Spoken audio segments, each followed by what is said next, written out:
You love certain people, yet after every conversation, you feel drained. Yet after every conversation with them, you feel drained. They may be friends you care about. They could be relatives you cherish. They might even be family you love. But face this truth. Love is not a reason to lose yourself. Marcus Aurelius once said, "Your soul becomes dyed with the color of your thoughts." So if you keep tolerating toxic behavior, you don't just lose your peace, you slowly trade away your character. In this video, you'll uncover 6 behaviors that quietly destroy your mind and how a Stoic responds, and never apologizing for protecting them. Watch to the end to learn how to defend your peace. There are wounds that don't bleed. They leave only emptiness after every conversation. You know the type of person. They laugh sharply when you share what you care about. They mimic your voice, mock your ambition, diminish your determination. And when you react, they brush it off with, "Relax, I'm just joking." But no, it's not a joke. It's a way to make you smaller, without shouting, without anger. They hide disrespect as laughter, so if you object, you're too sensitive. They do it quietly, skillfully, not by attacking you directly, but by eroding your confidence, often in public. And if you call it out, you're labeled as someone who can't take a joke, someone who doesn't know how to play along. Those jokes target what you build. They're crafted to make you second-guess yourself.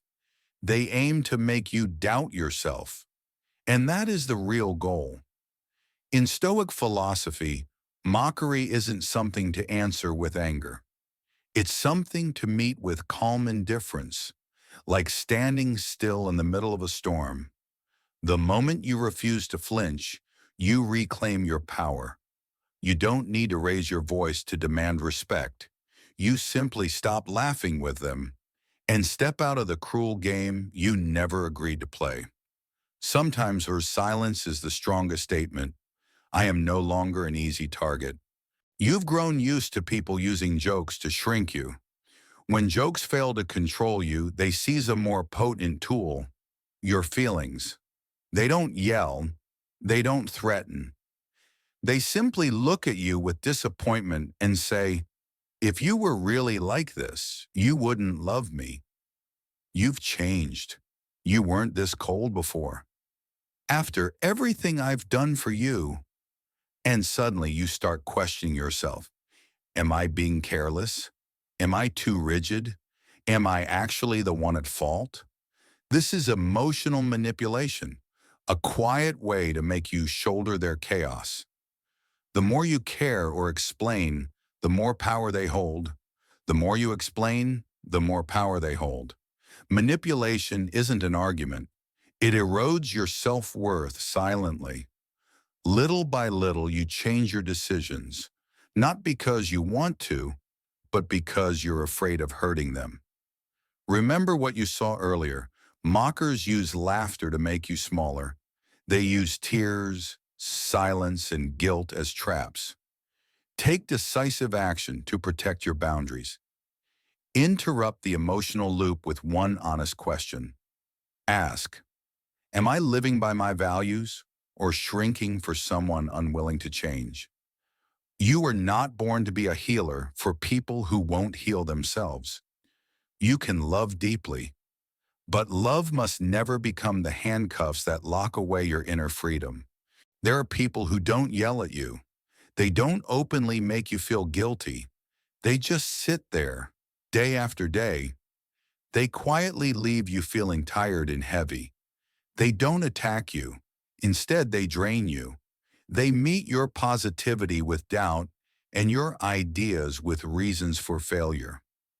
Every time you have an idea, they immediately list all the reasons it will fail. They don't need to manipulate you. They wear you down until you shrink yourself.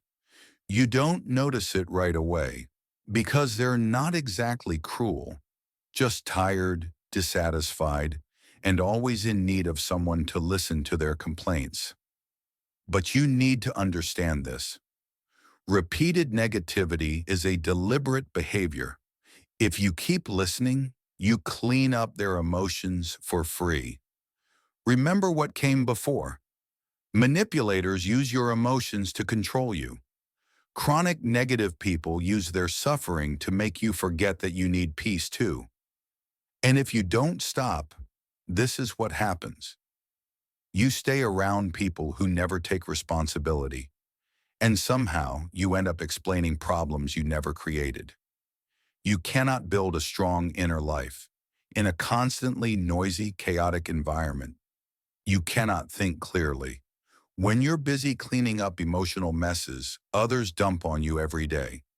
Take action. Set boundaries for your peace. Don't try to heal people who don't want to be well. Don't keep listening to repeated complaints meant to keep you stuck.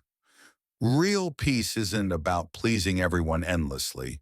It comes when you're clear enough to choose who actually deserves access to you.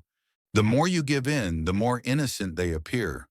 The more you explain, the less they remember. While you exhaust yourself trying to keep the relationship from falling apart, they seem unaffected. They walk away lightly, as if nothing ever happened. That is the clearest sign of someone who never takes responsibility. When they hurt you, they say you're too sensitive. When they fail, they blame circumstances, other people, sometimes even you. And worse, they make you question yourself. Am I actually wrong? Am I being too harsh? No, you are not wrong. You're simply facing someone who runs from the mirror that reflects their own faults. They don't want to change.